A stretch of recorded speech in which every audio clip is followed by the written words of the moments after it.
Alors bonjour amis de l'art fluide pour les débutants. Je fais ce petit tutoriel à la demande de certaines personnes qui aimeraient comprendre l'opacité des peintures. Mais je vais en profiter aussi pour parler du cercle chromatique parce que je pense qu'il est vraiment très important que l'opacité et le cercle chromatique soient acquis et compris par les personnes qui débutent. Pourquoi? Parce que le cercle chromatique, il va vous aider à différencier les couleurs. Il est séparé en deux. D'un côté, nous avons les couleurs chaudes, de l'autre côté, les couleurs froides. Et de ce fait, elles vont vous permettre de comprendre comment créer du contraste ou, à l'inverse, comment créer une toile avec de la nuance. La nuance, qu'est-ce que c'est? C'est par exemple là, j'ai un cercle chromatique, je le montre comme ça, je l'ai fait moi-même, hein, mais je vais mettre une image d'un autre cercle, de deux autres cercles chromatiques. Un, ça sera le cercle chromatique qui indique bien les couleurs chaudes d'une moitié et les couleurs froides de l'autre côté.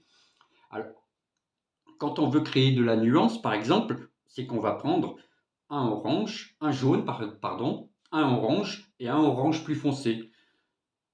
Et on va utiliser ces trois couleurs pour faire un Dutch Pour ou un Open Cup ou ce que vous voulez. Et là, on sera dans la nuance. Ça veut dire qu'on a trois couleurs qui se rapprochent, qui sont proches les unes des autres. À l'inverse, si vous voulez vraiment créer du contraste, eh ben, il va falloir opposer les couleurs. Donc, pour opposer les couleurs, par exemple, ici, on va prendre le orange qui est ici, on va tracer une ligne en face de lui et on va trouver le bleu. Ces deux couleurs-là s'opposent. Je prends le jaune ici, je trace une ligne en face de lui. Qu'est-ce que je vois? Je vois du violet. Donc si je mets un jaune et un violet, je fais du contraste. Ça, c'est important. Pour ceux qui débutent, quand vous faites vos tableaux, je vous conseille de ne pas dépasser les trois couleurs. C'est vraiment important. Trop de couleurs peut tuer le tableau. Personnellement, je le fais hein, souvent. Quand j'ai des pots que je sais qu'ils sont là depuis un petit moment, je les prends tous. Je fais soit un open cup ou alors un gobelet versé droit et je mets toutes les couleurs dedans et voilà, je m'amuse à le faire parce que je veux passer ces restes de couleurs. Mais en règle générale, quand vous débutez, essayez de n'utiliser que trois couleurs. Je dis bien les couleurs, je ne parle pas du coussin, que moi j'appelle la base. Donc voilà pour cette partie-là du cercle chromatique. Je vais vous mettre une photo à suivre du cercle chromatique de base et une autre photo, qui du moins le cercle chromatique qui explique chaude et froide, et une autre photo qui va vous expliquer les couleurs primaires, secondaires et tertiaires. C'est important aussi de bien les différencier. Donc vous voyez, là je les sais. Hein. C'est au milieu, j'ai les couleurs primaires, le bleu, le jaune, le rouge. Ensuite, avec du rouge et du bleu, bah, je vais faire du violet. Avec du bleu et du jaune, je vais faire du vert. Avec du jaune et du rouge, je vais faire du orange. Voilà. Et ensuite, on a les couleurs, le grand cercle, ce sont les couleurs tertiaires. Donc voilà pour cette partie. Maintenant, parlons de l'opacité. Voilà. Je vous montre ici une peinture opaque. Pour les marques, hein, je parle bien pour les marques de peinture parce que souvent les peintures Action ou les peintures pas chères, vous ne trouverez pas ces symboles dessus. Elles sont très peu pigmentées, donc il n'y aura jamais de carré indiquant son opacité. Mais pour une marque comme la mienne que j'utilise, de chez Amsterdam ou Linkitex ou PBO, vous trouverez ces symboles. Donc le carré plein, c'est une peinture opaque. Le carré à moitié noir et à moitié blanc, semi-opaque. Ensuite, on peut voir, on a deux carrés blancs, dont un qui est tracé avec une barre. C'est une semi-transparente.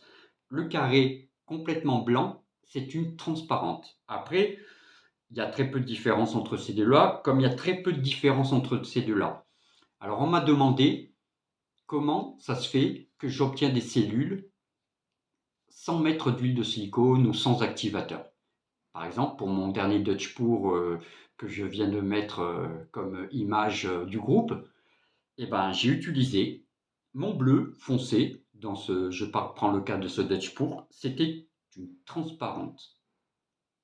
Du coup, dessus, j'ai ajouté un autre bleu clair qui lui était opaque. Le rose aussi était opaque. Qu'est-ce qui s'est produit? Pourquoi j'ai obtenu des cellules? Alors, Si je mets mon coussin, par-dessus, je vais mettre une transparente. Je parle dans la technique du Dutch pour parce que c'est vrai que les cellules ne vont pas se créer forcément toujours. Ça dépend de la fluidité. Plus la peinture va être fluide, comme le Dutch pour, c'est une peinture fluide, et plus on va avoir cet effet de cellules. Alors quand on fait un Dutch pour et qu'on ne veut pas de cellules, on ne mettra pas une transparente et une semi-transparente ou une transparente avec une opaque. Pour ne pas avoir de cellules, quand on veut faire un Dutch pour sans cellules, on va plutôt utiliser par exemple ou soit que des transparentes, ou soit que des semi-transparentes, ou alors que des opaques. Et là, on n'obtiendra pas de cellules. Mais là, en l'occurrence, j'ai mis mon bleu foncé, qui est une couleur transparente. C'était la première. Par-dessus, je suis venu mettre mon bleu céleste et mon rose, qui eux sont des couleurs opaques. Qu'est-ce qui se passe? Les couleurs opaques sont plus lourdes que les couleurs transparentes. Pourquoi? Parce qu'elles contiennent plus de pigmentation à l'intérieur. Et de ce fait, elles coulent dans la peinture qui est transparente. Elles descendent dessous.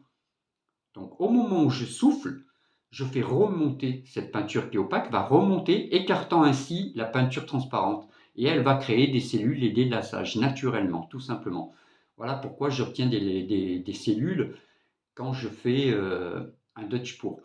Si je fais un open cup ou si je fais un gobelet versé droit ou en faisant des petits cercles, c'est la même chose. Comme ce sont des peintures qu'on aura un peu plus fluidifiées que par exemple pour si on fait un bloom ou si on fait un swipe, les peintures sont plus épaisses, il y aura moins cet effet qui va se créer de cellules parce qu'elles sont plus opaques. Donc elles s'écartent moins, elles produisent moins de cellules.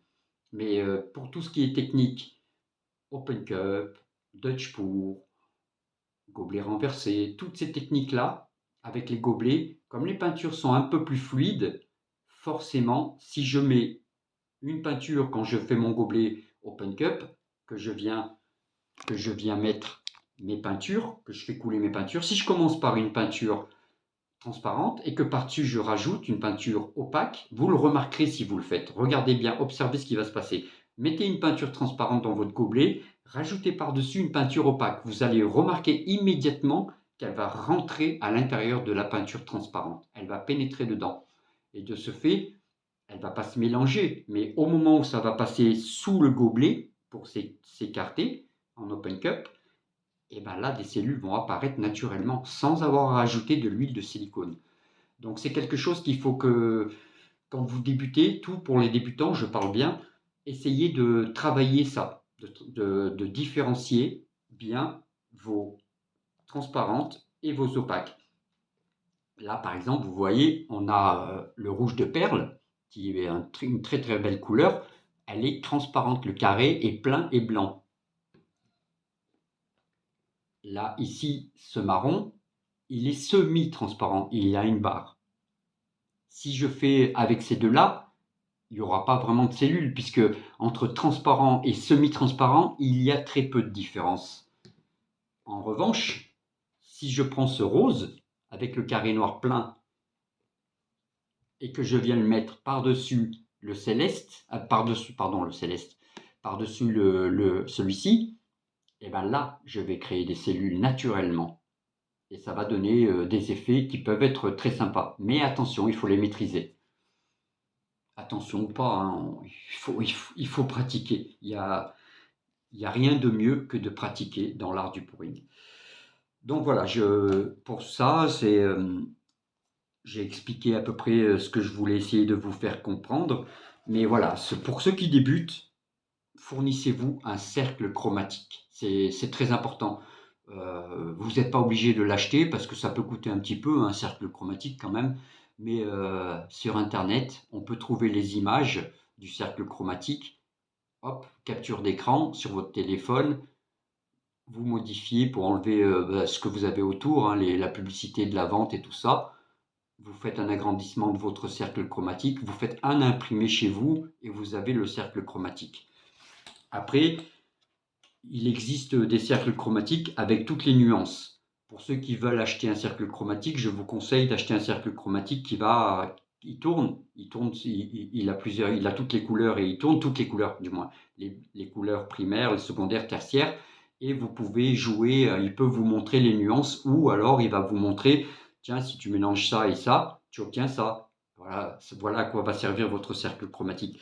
Mais avoir au moins un cercle chromatique de base, c'est parfait. Moi, je vous conseille à tous ceux qui débutent de jouer, comme moi j'avais fait là, il y a pas mal d'années, les 3 avec juste les trois couleurs primaires.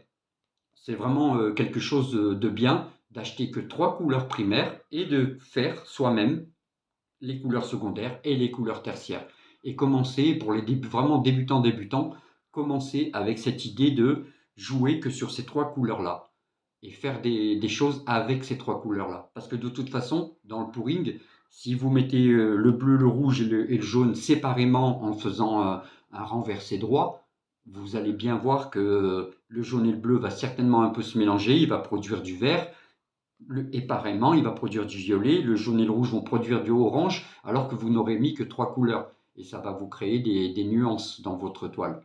Donc voilà, essayez de travailler, pour ceux qui débutent vraiment sur cette base-là. Ça serait bien.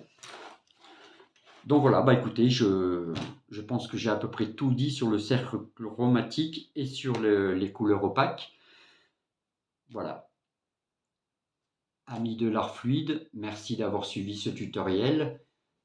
Et pensez à laisser un petit message. Si vous avez des questions à ce sujet-là et que vous n'avez pas tout compris, n'hésitez pas, envoyez-moi un message et je vous ferai une explication personnalisée, car je peux comprendre que parfois on ne comprend pas tout de suite, c'est pas évident. Donc n'hésitez pas. Merci à tous, amis de l'art fluide pour les débutants, et au prochain tutoriel.